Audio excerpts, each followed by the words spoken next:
Hi guys! So for today's video, ipapakita namin sa inyo kung paano kami mag-hatch ng BBS. So first of all, of course, lagyan natin ng aeration yung container or kung saan nyo gusto mag-hatch ng BBS. And then, lagyan natin ng 1 scoop ng rock salt.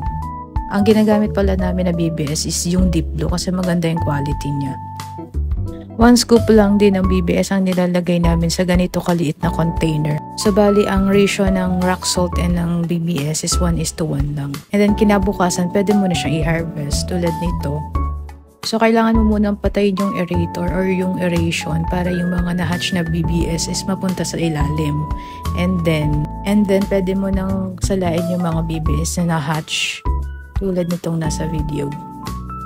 Di ba ang dali lang gawin? So may live food ka na agad na pwede ipakain sa mga isda mo.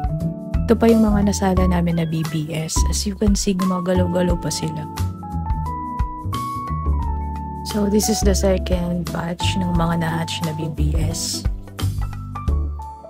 So if interested ka kung saan ko nabili itong deep blue, ilalagay ko na lang sa comment section yung link. Thank you for watching. Bye-bye!